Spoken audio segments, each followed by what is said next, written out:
This might not. But today, I'm the greatest of all time. Thank you. Never stop, I'll get it if I want it. Gotta make to myself a promise. I won't quit, keep going till I got it. I won't give up till I'm on top. Yo, no, I ain't the type to give up. If I do something, man, I do it till I get what I want. I turn a business out of nothing into something I love. I got a poker face, but honestly, I'm not one to bluff. I flip a switch, never miss, man, I always stay up. Don't let them see you, always have a plan to stay tough. This life ahead of you ain't easy, it was built to be rough. But that's what makes a personality, is tragedy, bruh. So keep your head on your shoulders. Now we ain't out here moving rocks, we out here moving boulders. Now we ain't getting posterized, we out here making posters. And we ain't got nothing to hide, we move forward like soldiers. You better wake up for the pay stub, or you'll pay up. Don't make love to the game, bruh, fuck the game up. Change up, rearrange stuff to your greatness. Famous for the way up, play the game, bruh. Never stop, I'll get it if I want it. Gotta make to myself a promise. I won't quit, keep going till I got it. I won't give up till I'm on top, yeah. You know I'm always honest, there ain't no way I'm ever stopping. I won't quit, keep going till I got it. I won't give up till I'm on top, I'm always flirting with pain, she like to hurt me and maim. I'm always working to change, but she's still lurking the same. I keep on building a dynasty while the haters be trying me, but they hate from inside. Welcome to another edition of Unscripted here on the Elite Sports and Entertainment Network. I'm your host, producer, Logan Landers, and joining me to talk about some bowl game predictions, as always, Jay McLovin. What's up, Jay? Hey, I'm doing wonderful, sir. Doing wonderful. Thank you for asking. Of course, always glad to hear. And our stat guy, Dustin Reese, who is on the road this afternoon. Dustin, what's going on, man? Hope you're having a safe travel. Who says Christmas is the most wonderful time of the year? As far as I'm concerned, college bowl season is.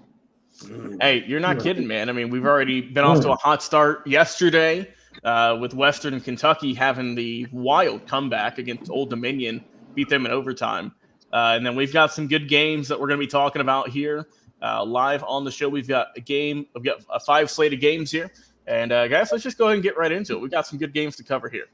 All right, so first up, we have USF. We got the South Florida Bulls taking on Syracuse in the roofclaim.com Boca Raton Bowl. Once again, these names are just always going to be hilarious to me. But, hey, they got to get their bag somehow. So, Jay, how do you see this first game we have up here on the docket shaking out on Thursday? Yeah, I love anything that's called Boca Raton. You know it's going to be a good time. Even with two sub-500 teams between the 6-6 and 6-6. I mean, how much more fun can it get, Logan, honestly? No, honestly, hey, you got quarterbacks Brown versus Schrader. And quite honestly, Logan, man, it's not even a contest. I think Brown is just a lot better. Syracuse does not throw the ball a whole lot, Logan. They really don't. He's only got like a little over 1,600 yards. And Brown is like damn near double that at 3,078. But I will say this, though. Brown is a little turnover prone with 11 interceptions. Not that Schrader's not at 6 and 13 touchdowns. So it could be a battle of the quarterbacks. I think it's going to be more of a battle of the running backs, though. And I think maybe they almost kind of cancel each other out. You know, you got Wright at 4.5 yards to carry to Allen with Syracuse at 4.7 yards to carry. So it's really going to come down to who can play the better defense. I don't think Syracuse is going to go out there and just score you a ton of points. So that defense is really going to have to kick into overdrive. When you look at the points a game, it's 30-25 in favor of South Florida. And when you look at yardage, it's 455 to 358 again in favor of South Florida. So the only way I see Syracuse, which, by the way, Syracuse is actually favored in this game. But the only way I see them doing that, they have to have one hell of a defense. And let's be honest, though, I do want to say one thing in Syracuse's favor. They have had a tougher schedule, and they did get the win over Purdue. So I don't want to dismiss their schedule compared to what South Florida has done. But I think the keys to the game is Syracuse has to get to the quarterback often, and I think they have to shut down the run game of South Florida if they want to get that win. And I do think I think South Florida could pull this one out, to be honest with you, even though I know they're not favored. I'm going to go South Florida. I think it's going to be a tight game. I think it'll be 21-10 in favor of South Florida. Okay, Dustin, do you have a similar result? Well, South Florida might be the most famous 6-6 team of the year because if anybody remembers, they were the one that got Jalen Milroe benched. And then after that game, Jalen Milroe turned into the Jalen Milroe that basically finished the season and ransacked everybody into the college football playoff. So South Florida is a 6-6 team. They kind of, I think, had a little bit of a down year, but they are capable to win against some of the best opponents. And they played toe-to-toe with Alabama, which says something in itself, versus Syracuse. They're 6-6. They fired their head coach, Dino Baber, so they have an interim head coach coaching this game. But then next season, former Ohio State quarterback Kyle McCord will be the starting quarterback at Syracuse. So that's going to be interesting to see how that translates next year, because how many of these players in Syracuse this year are going to want to come back to Syracuse next year knowing that Kyle McCord is there? And if Kyle McCord goes there, what kind of recruits are they going to get coming in there with the new coach they have? 6-6 versus 6-6 are always toss-up games. I like the strength of the schedule factor weighing in on this one because Syracuse is a lot more battle-tested than what South Florida is. Yeah. I'm gonna go 27-24 Syracuse. All right. Yeah, this is going to be, like I said, it's a battle of two teams who are right at 500 on the season. They both barely got bowl eligible, but they are here nonetheless. You guys brought up some good stats, but I'll have to go with the Orange getting the W on this one. Final score 28-17 in favor of Syracuse. All right, we got Georgia Tech taking on UCF, and this one is going to be taking place tomorrow on Friday, actually, in the Union Home Mortgage Gasparilla Bowl, 6:30 in Raymond James Stadium out there in Tampa, Florida. Dustin, who's winning this one? You got Tech or do you got the Knights? Georgia Tech is kind of another one of those teams that they barely got bowl eligible, but at the same time, they were one of the more surprising 6-6 teams. And you can kind of look at that last game of the season against Georgia, where they gave Georgia all they could handle in that game. Georgia ended up winning by 10 points, but it wasn't as big of a margin as that score would indicate because Georgia Tech pretty much gave Georgia all they could handle. UCF is a team that a few years ago was a college football playoff-bound team when they had Blake Bortles as their quarterback, and everyone knows the whole story there. UCF crowned themselves national champions even though they weren't national champions, so their program is not in the same position that they once were. Being that this game is in Tampa Bay, Florida, it is an hour away from that UCF campus, so the crowd factor is going to be heavily favored in UCF as opposed to Georgia Tech. That alone, I think, is going to give the edge to UCF just because this is practically a home game for them. It's a hop, skip, and a jump down the road, so I'm going to go UCF 30-23. Okay. All right. Jay McLovin, who do you have winning this one, my friend? Yeah, I think Stat Guy was caught on the mark there when he was talking about Georgia Tech giving UGA all that they could handle. I mean, there was a point where there were some people thinking that Georgia Tech might be the one that pulls off the upset against Georgia instead of, I think it was Alabama that gave them the upset. Right. But you know, I got to be honest. A lot of people, I know a lot of people in Georgia, Logan, that were biting their fingernails in that Georgia Tech game. And I think if that Georgia team if the same Georgia team comes out and plays UCF the way they played UGA, I absolutely think Tech can win that game. Absolutely, unequivocally, man. You know, it's a battle of the run versus the pass. I think King passes a lot more and has a lot more touchdowns than Plumlee does. I don't like Plumlee's turnover ratio, Logan. The guy's got 13 touchdowns, but he's got 8 turnovers. And Georgia Tech can absolutely capitalize on those kind of turnovers, and that kind of puts a little doubt in my mind. You know, when you look at the running game, though, geez Louise, man, that guy Harvey's got like 6.1 yards a carry for UCF at 211 carries. I mean, that's a lot of dang carries to be averaging that kind of yards per carry. Not that Haynes is that far behind him for Georgia Tech. I mean, the guy's got 156 carries at 931 yards. That's 5.9 yards a carry. I mean, both of these guys can run the ball. I think this game comes down to the quarterbacks, honestly. I think it comes down to the defenses, and I think it comes down to will Plumlee turn the damn ball over. And for that reason, because I don't believe enough in Plumlee, I'm going to go Georgia Tech on this one, and I think it's going to be some in the neighborhood of 28-23 in favor of Georgia Tech, and I think they pull off the win. Yeah, I'm going to be with you, Jay. Almost the exact same score. I have it being Georgia Tech 30-23, so just a few more points there. I think that when you look at the big games that these two teams have played, Georgia Tech, they've beaten two top 25 teams early on in the year. They beat North Carolina. They beat them by a few points, and they also beat Miami. Both those were close wins, but hey, they still beat them. And then, as we've mentioned, they took Georgia to the limit. That was, I believe, the most points Georgia had given up at that point in the season prior to the Alabama game. And, if you know anything about college football in the South, Georgia always steamrolls Georgia Tech. It's usually 45-14. It's never that close. And I think that while, Georgia Tech is 6-6, I think they've played better, especially as of late. I believe they've won 3 of their last 4 or 3 of their last 5. So they have been a little bit hotter coming into this matchup. And, as for UCF, you've mentioned that if they are going to win this game, they're going to have to run the ball and run the ball good. Those are going to be the key factors for them. So I think you got two good teams who are kind of coming into, they're getting hot at the right time into the season. Both these teams got 3 wins in their last few games. So they're both coming in with a lot of momentum. But for me, I like surprisingly, the passing game of Georgia Tech more, which is wild to think that because, for many, many years back when Georgia Tech was dominating the ACC, which feels like eons ago, they ran that option. They ran the ball a lot. And now that they've transitioned now over the years into a better passing team, you can see it starting to really start working with the guys. And I think they are going to improve in the coming years. But with this one, like I mentioned, final score, give me Georgia Tech 30 and give me UCF 23 in this matchup. All right, third game on the docket here. We have James Madison taking on Air Force in the Lockheed Martin Armed Forces Bowl, 3:30 o'clock. This one's going to be near Jay out there in Fort Worth, Texas. Yeah. So, Jay, I'll let you start with this one, man. Who's got this one, Air Force or James Madison? Yeah, I hate to go against, an Armed Forces team, especially when it's an Armed Forces Bowl. Yeah, all right.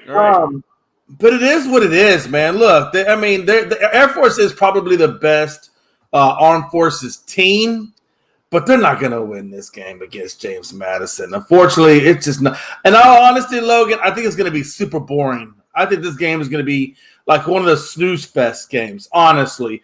Air Force is not exactly the most prolific offensive team. Let's put it that way. If they want to have a chance in hell of beating James Madison, it's going to come by the way of the defense. It ain't going to be by the way of the offense. Look, this Larrier only has 744 yards, Logan, literally. And he has 6 touchdowns and 2 picks. They basically run the ball the most part. For some reason, a lot of these Armed Forces teams, Army, Navy, they all kind of do it. They all just like to run the ball way more than what they do in the passing game, to the point where Michelle has 169 carries for 747 and 9 touchdowns. He's averaging about 4.4. But when your run game is the most prolific part of your team and you're getting outrun by the other team, when Black's putting up 131 to 594, not that that's a lot of rushing yards. It's not. But he is getting 4.5. So you would think at least if your rush game is the most important part of your team, that you should be dominating the other opponent's rush game, because that's really what you specialize in. And unfortunately, it just doesn't turn out that way. I think if Air Force wants to have a chance at winning this game, they're going to have to do it on the ground. Michelle's going to have to do it all by himself. Maybe Lanier helps him out with some quarterback sneaks or whatever, but they're going to have to be it's going to have to be a clock-controlled game if Air Force wants to win. Now, Air Force has played a little bit tougher schedule than what James Madison has played at 11-1. So I don't want to overinflate James Madison too much. But I just think McLeod has 3,400 yards passing, 32 touchdowns, and 9 interceptions. So, clearly he doesn't turn the ball over a whole lot, but he is capable of turning it over. And I think that's where Air Force, if they want to win this game, they're going to have to play an incredibly strong defense. They're going to have to control the clock with the run game and be efficient at controlling the clock if they want a shot at an opportunity to win their own Armed Forces Bowl. But unfortunately, I think James Madison at the end of the day takes it.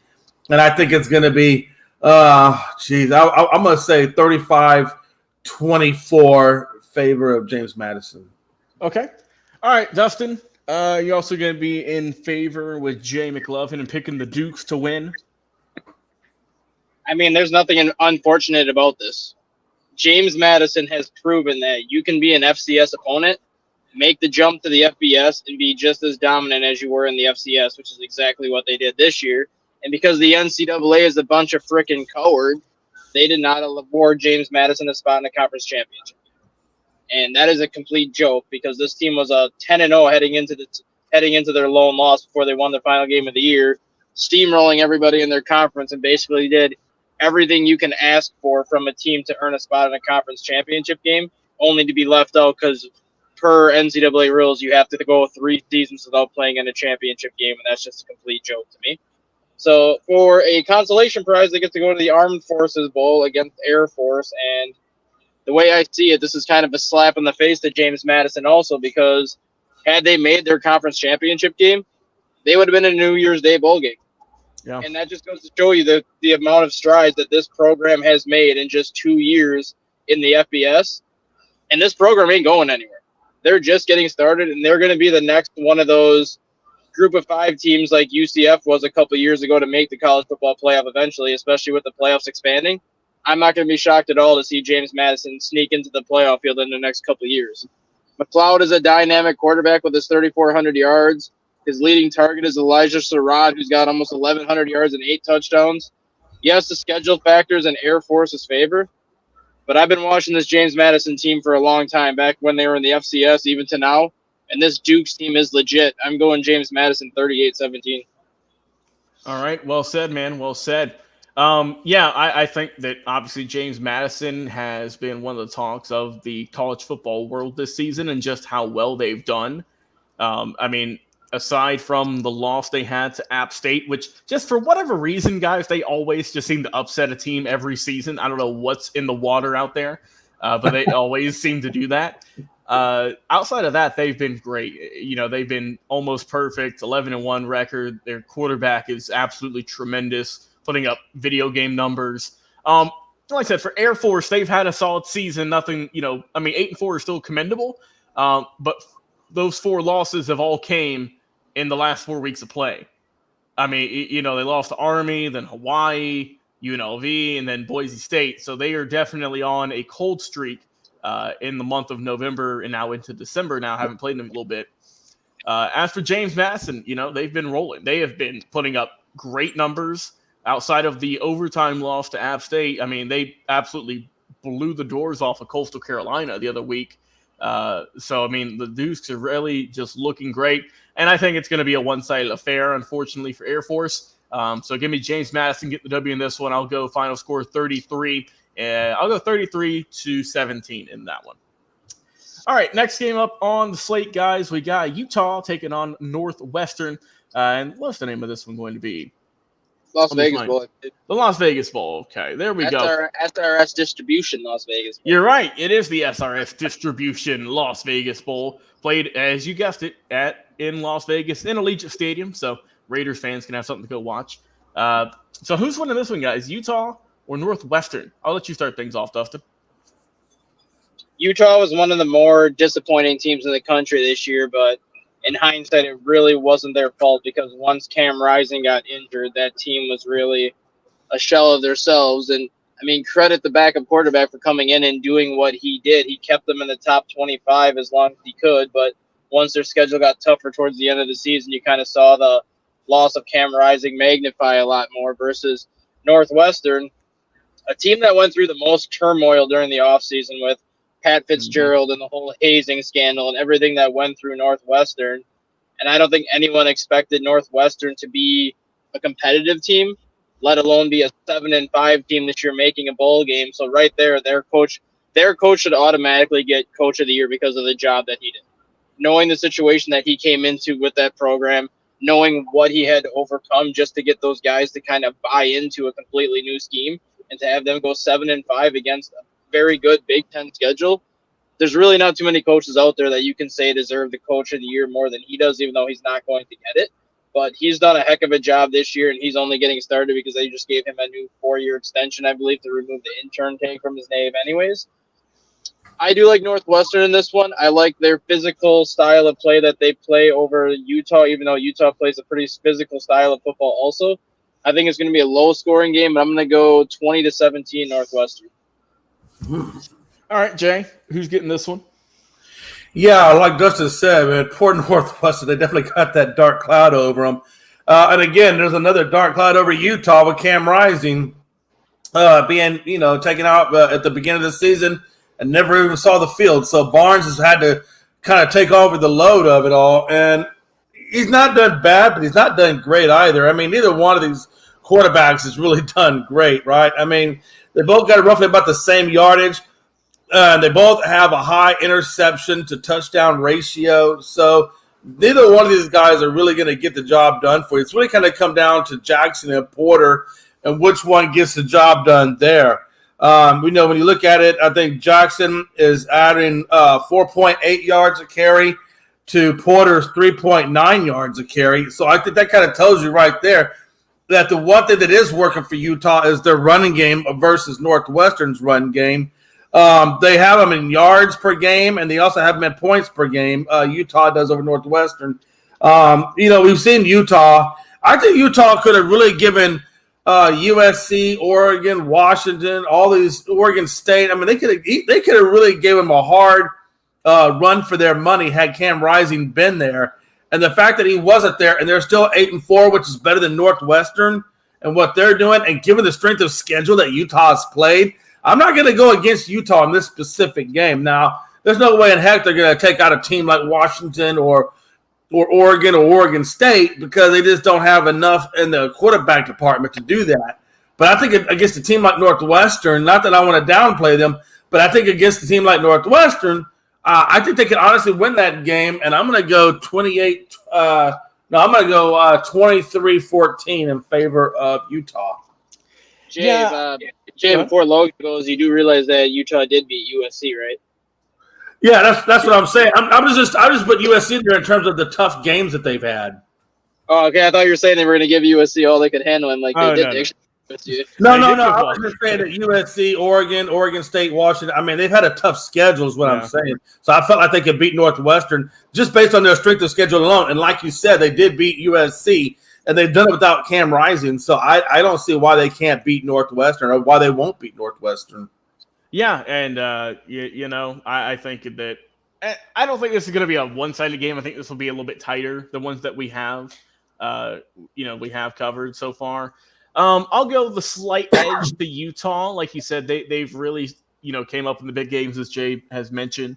And Northwestern, I mean, you got to commend them for a team who, beginning of the season, didn't look like they were going to do much of anything. As Dustin mentioned, all the off-the-field issues and whatnot, but they had a commendable season nonetheless. But I think right now, that if you go with the momentum, if you go with just looking at the teams, I have to go with Utah on this one. But I got this one being close, though. I'll go final score. I'll go a close one, 27-24 in favor of Utah. All right, and the final game we have up on the slate here. This one is the Easy Post Hawaii Bowl. This is Coastal Carolina taking on San Jose State. This is a late start, guys, 10:30 Eastern. And once again, this is going to be in Hawaii, so it's going to be a late start. So who's winning this one, San Jose State or Coastal Carolina? Jay McLovin, kick things off. Yeah, Coastal Carolina, San Jose State, 2 7-5s. I think the best thing about this for both of these teams is they get to go to Hawaii. I'm just not up for this game either, honestly. McCall, I mean, it's just not like an exciting game. What they're playing is exciting, but you got San Jose State. They're coming off a 6-game win streak, so I got to give them props for that. Coastal Carolina is coming off a 2-game losing streak, and they haven't really played anybody. So I really don't think Coastal Carolina is really going to do as much as why they're there. Even in their passing game, like I said, they got 10 touchdowns, but they got 6 interceptions. I mean, it's almost very close to what's about 60, 70% more touchdowns than it is on the interception side. But man, jeez Louise.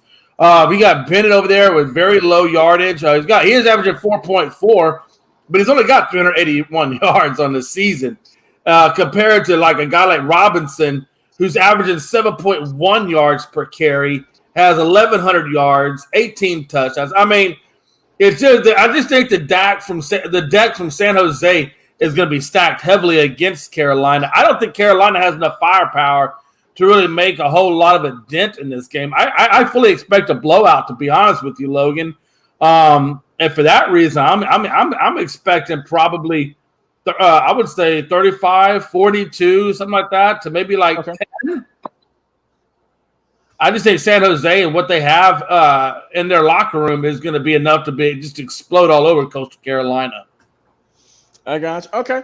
All right. Well said. Dustin, who's taking home this one? I mean, one of my favorite names in college football is we have the Chancellors. I still have never seen a Chancellor in my life, so I have no idea what kind of bird I'm looking for. And I've been over to Myrtle Beach plenty of times. I've still never seen one, so hopefully I see a Chancellor one of these times. But getting back to the game itself here, like Jay was saying, this is kind of one of those blah games, especially with it starting at 10 p.m. and what is it, like 4 o'clock, 3 o'clock out in Hawaii. So unless you're out in the West Coast, does anybody even want to stay up and watch this game? Unless you're a fan of, obviously, Coastal Carolina, where you don't have a choice because you're on the East Coast. But the key to this game is obviously going to be the quarterback play of Chevin Cadirio, who is now a sixth-year starter, but realistically a fifth-year starter because he didn't play at all during the COVID season. He has just under 2,600 yards passing, but he's got 19 touchdowns and only 4 interceptions. So he does a phenomenal job of taking care of the football, which is all you can ask for from a senior quarterback who's had the kind of experience that he's had. And then you kind of got Coastal Carolina. They're one of the more bowl-tested teams because they're typically a top 2, top 3 team in their conference every single year.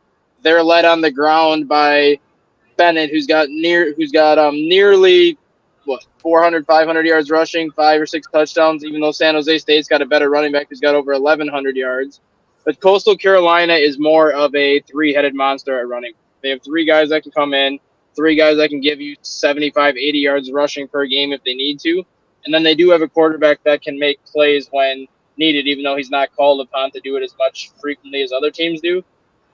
Even though this game is out west, even though San Jose is going to be a lot more used to the time differential than Coastal Carolina is, I like Coastal Carolina. They do have a lot tougher schedule with the conference they play in as well, so I'm going to go Coastal Carolina 31-23. What? All right. I'd say good discussion. That's what we're here for. Yeah, like I said, this is a late game. I ain't going to be watching this one. This is way too late. It's going to be over at like 1 a.m. I ain't got time for all that. Look. I want to see a Chancellor. I'm going to be watching it. Hey, look, and like Dustin, I've been on campus at Coastal Carolina. I've toured it. It was nice. I enjoyed it up there. They have a heck of a football field. It's teal green, Jay. I don't know if you've seen it, but it's an eyesore for sure. But like you said, they've had an off season. I really think that Grayson McCall really should have went in the draft last year. His stock has really went down. If you just look at his stats compared to this year compared to the last handful of years, passing yards are down by almost 1,000. Touchdowns are down by about 10 to 15. His interceptions are up. He's only gotten 6, but he's only gotten 10 touchdowns. So, I mean, it's just not there. But like you mentioned, strength of the team, though, was the running game, what all they've done. And as for San Jose State, they quietly went to a 7-5 season. I say quietly just because they don't get talked about much at all. Well, like you said, they've got a really – what was that? Because you're in bed by the time they play. Yeah, exactly. Yeah, that's precisely it. So I think final score in this one, I'll go with San Jose State getting a tight win in this one. I want this being close. Give me 34-31 or a 3-point ball game. If people are going to stay up, at least have a good game, right? At least have a close matchup at the end here. And we also have a suggestion here in our comments from I'm going to try and pronounce this one here. Boylowski, close enough. He says Northern Illinois and Arkansas State, those 2 teams are playing on the 23rd at noon. We don't have it on the slate, but we can just go ahead and just give – you don't have to give a score or anything, guys. Just if you had to pick, both teams are 6-6. Arkansas State, the Red Wolves are, and also the Northern Illinois Huskies. A little bit of background on them. Illinois' got Lombardi as their quarterback, which I think is just so funny. He's got 2,000 yards, 10 touchdowns, 5 INTs on the year. Also got a really good running back with Brown. He's got over 1,000 yards on 10 TDs. And then when you look over at Arkansas State, they've got Rayners, their quarterback, 2,300 yards, 15 touchdowns, 6 INTs. And they've got Cross as their running game, 688 on 7 TDs. Their last 5 bowl games, both these teams come into this matchup 3. They've won 3 of their last 5. So if you had to pick a team, Arkansas State or Northern Illinois, Dustin, who do you think would win that one? I like Northern Illinois. I think as a program, they have one of the better bowl records in terms of kind of those mid-major programs because they've always been one of the tougher teams coming out of the MAC conference, even though the last few years they've been down. But I never go against Northern Illinois in a bowl game just because of their bowl resume, so I'm going to stick with them. Okay, and Jay, if you had to pick a team, Arkansas State or Northern Illinois? Yeah, I mean, Dustin is right. They do have a good bowl resume, but I don't know, man. I'm not going against I don't know, what is that, a Spartan, a Trojan, whatever. You got a red in a Husky. Yeah, I'm going to go Arkansas State on this one. I don't know. I like Arkansas State. I'm going to go Arkansas State. Okay. I think it'll be a close game, though. I got you. Given everything that's going on, but I'm not gonna put a score on this one. I have to do some research. Yeah. I'm gonna go Arkansas State on that one, though. Just to piss Dustin off, so I can have something over him. I'll go with Northern Illinois and the Huskies. Brown's a good running back, over 1,000 yards on the year, and they've got a guy at Lombardi at quarterback. I feel like you have to at least come up clutch in the big game. Am I right? Oh man, if you don't, how do you live to that name? He has to come up clutch. So that's our picks for that one. Once again, shout out to Boywalski for the comment there. And of course, if you guys want to comment on the rest of our episodes or any of our videos we got going live, you can check us out on social media: Facebook, X, TikTok, YouTube, Twitch, and now you can check us out on LinkedIn. We're on the professional side now. You don't see me if I'm adjusting a tie if I had one. We're on LinkedIn. A little bit of professional stuff on there, and we're putting some good work in. So if you can go follow us on LinkedIn, we're welcome to do so. And we will have some potential opportunities over there that you will find on there only. So go and check it out. And we appreciate it as always. Jay McLovin, Dustin Reese, always fun time talking some bowl games on this Tuesday afternoon. I've been your host, producer, Logan Landers. Talk to you guys on the next episode. Until then, enjoy the rest of your nights.